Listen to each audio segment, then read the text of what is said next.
Hello friends, आपका good for you channel में स्वागत है। दोस्तों, बोर्ड एग्ज़ाम का नाम सुनते ही मैक्सिमम स्टूडेंट्स को डर लगने लगता है, वो प्रेशर में आ जाते हैं। पर ऐसे बहुत स्टूडेंट्स हैं जिन्हें बोर्ड एग्ज़ाम बहुत अच्छा लगता है, क्योंकि बोर्ड एग्ज़ाम से ही हमारा फ्यूचर डिसाइड होता है। दोस्तों, आज की वीडियो में मैं आपको बताऊंगा कि आपका कैसा टाइम टेबल हो जब आप बोर्ड एग्ज़ाम्स की तैयारी कर रहे हो, जो आपके बोर्ड एग्ज़ाम के प्रिपरेशन को बहुत ईजी बना देगा। पर पहले आपको पढ़ने के लिए मोटिवेट करना बहुत ज़रूरी है, क्योंकि बिना मोटिवेशन के हम पढ़ाई नहीं कर सकते। दोस्तों, आपने वरदराज की स्टोरी ज़रूर सुनी होगी। वरदराज को पढ़ने का बिल्कुल मन नहीं करता था, मतलब वो पढ़ाई में बहुत वीक था। उसके गुरु उसे बार बार समझाते, पर उसे कुछ समझ नहीं आता था। बाकी स्टूडेंट्स उसका बहुत मजाक उड़ाते थे। वो पढ़ाई में बहुत ही पुअर था। एक दिन गुरु उससे तंग आ गए और उसे घर जाने को बोल दिया, और वो एक लेटर उसके पिता के लिए लिखे कि वरदराज को मैंने पढ़ाने की बहुत कोशिश की, पर उसके दिमाग में कुछ भी नहीं जाता। अब मैं इसे नहीं पढ़ा सकता। जब वरदराज ने वो चिट्ठी पढ़ी तो बहुत ज़्यादा डर गया कि अब मैं क्या करूं। बहुत दुखी मन से अपने स्कूल से वो निकला घर जाने के लिए। रास्ते में उसे बहुत प्यास लगी तो वो पानी पीने के लिए कुएं के पास गया। कुएं से पानी कैसे निकाला जाता है? एक मोटी रस्सी से बाल्टी को बांधकर उस बाल्टी से पानी कुएं से ऊपर लाया जाता है।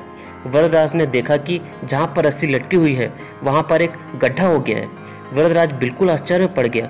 उसने सोचा, पत्थर के कुएं में एक रस्सी ने गड्ढा कैसे बना दिया? बहुत देर सोचने पर उसको समझ में आया कि रस्सी के लगातार रगड़ से पत्थर पर गड्ढा हो गया। वो बहुत हैरान हो गया कि एक रस्सी के लगातार रगड़ से पत्थर पर गड्ढा पड़ सकता है, तो मैं तो एक मनुष्य हूँ। मैं अगर मेहनत करूँगा तो मुझे पढ़ाई क्यों नहीं समझ में आएगी? उसकी सोच बिल्कुल बदल गई। उसने ठान लिया कि जब तक पढ़ाई समझ में नहीं आ जाती तब तक मैं बार बार उसे समझते रहूँगा। उसने अपने आप को रस्सी और पत्थर को पढ़ाई मान लिया, तो उसके दिमाग में एकदम क्लियर हो गया कि उसे पढ़ाई करनी कैसी है। उसने सोचा, भले ही मैं अभी पढ़ाई में कमज़ोर हूँ, पर मैं ज़िंदगी भर ये नहीं सुन सकता कि मैं पढ़ाई में कमज़ोर हूँ। और इस कमज़ोरी से बाहर आने का एक ही तरीका है, लगातार रस्सी के जैसे मेहनत करना, लगे रहना। फिर वो सुबह 4 बजे उठ जाता और लगातार पढ़ते रहता। उसके गुरु और बाकी स्टूडेंट्स बहुत हैरान थे कि जो वरदराज पढ़ाई से भागता था उसे अब क्या हो गया। वो पढ़ाई से एकदम चिपक गया था।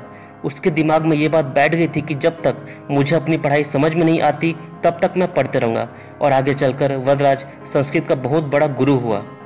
वरदराज की सफलता का एक ही कारण था, रस्सी और पत्थर की वो घटना जो उसे चैन से नहीं बैठने देती थी। और उसी घटना के कारण वरदराज एक बहुत पुअर स्टूडेंट से एक बहुत इंटेलिजेंट स्टूडेंट बन गया। उसे नेचर ने, प्रकृति ने सफलता का लेसन दे दिया कि बिना कड़ी मेहनत के बड़ी सफलता नहीं मिल सकती।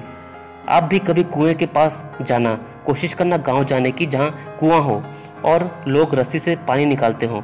आपको भी एक गड्ढा दिख जाएगा। तो दोस्तों, वरदराज को याद करते हुए अब हम चलते हैं अपने बोर्ड एग्जाम की प्रिपरेशन की तरफ।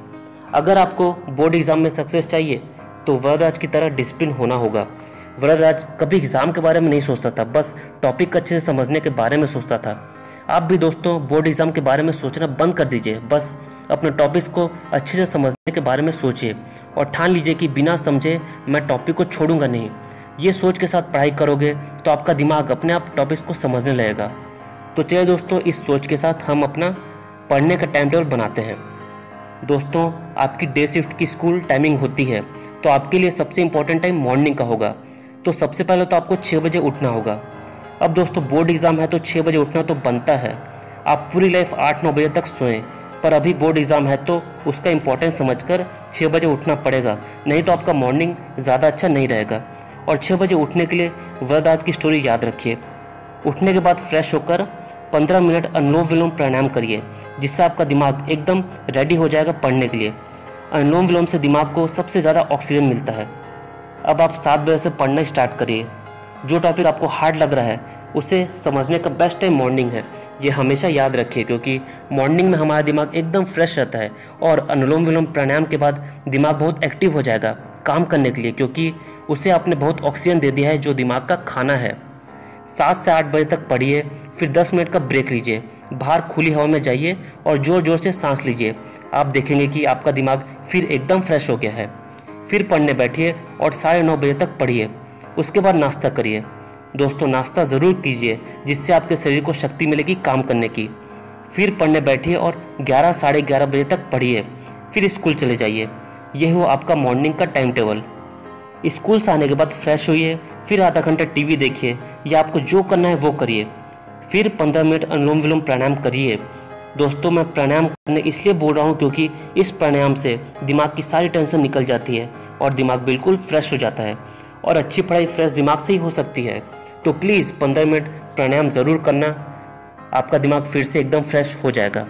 अब तुरंत मॉर्निंग में आपने जो टॉपिक पढ़ा है उसे रिवाइज कर लीजिए, फिर इवनिंग में ऐसा टॉपिक पढ़िए जो आपको ईजी लगता हो, जिससे आपका इंटरेस्ट हो। पर यह ज़रूरी नहीं है, आपका माइंड फ्रेश है तो आप कुछ भी पढ़ो, आपको समझ में आएगा। इवनिंग में आप थके होंगे तो 2 से 3 घंटे की पढ़ाई बहुत है, पर वो पढ़ाई आपको सीरियसली करनी है। आपने आधा घंटा टीवी देख लिया बस, अब अपने आप से बोलिए एंटरटेनमेंट का टाइम पूरा हुआ। अगर आप सीरियसली अपने दिमाग से ऐसा बोलोगे तो आप देखना आपको फिर टीवी देखने का ज़्यादा मन नहीं करेगा। फिर आप 11 बजे तक सो जाइए, क्योंकि मॉर्निंग ही अब आपके आने वाली लाइफ कैसी होगी ये डिसाइड करेगा। अगर आपने मॉर्निंग टाइम का इफेक्टिव यूज़ कर लिया तो आप बोर्ड एग्ज़ाम में गारंटीड बहुत अच्छे मार्क्स लाओगे। दोस्तों, जैसा आप सोचोगे वैसा आपका रिजल्ट आएगा। बोर्ड एग्ज़ाम तो आएगा ही, तो क्यों ना इस बार स्टार बना जाए। दोस्तों, रेस्पेक्ट पाने का सबसे अच्छा टाइम बोर्ड एग्ज़ाम होता है। जो बोर्ड एग्ज़ाम में अच्छा परफॉर्म करेगा उसकी सब बहुत तारीफ़ करेंगे। तो आपको तारीफ़ चाहिए कि इंसल्ट, यह आपके ऊपर है। वरराज को तो तारीफ़ चाहिए थी। ये वीडियो आपको अच्छा लगा हो तो इसे लाइक और शेयर करें, और इस चैनल को सब्सक्राइब ज़रूर कर लें, जिसमें मैं स्टूडेंट्स के लिए अच्छे अच्छे वीडियोस लाता रहूँगा। और अगले वीडियो के नोटिफिकेशन के लिए बेल को भी क्लिक ज़रूर कर लीजिए। आपने ये वीडियो देखा उसके लिए थैंक यू।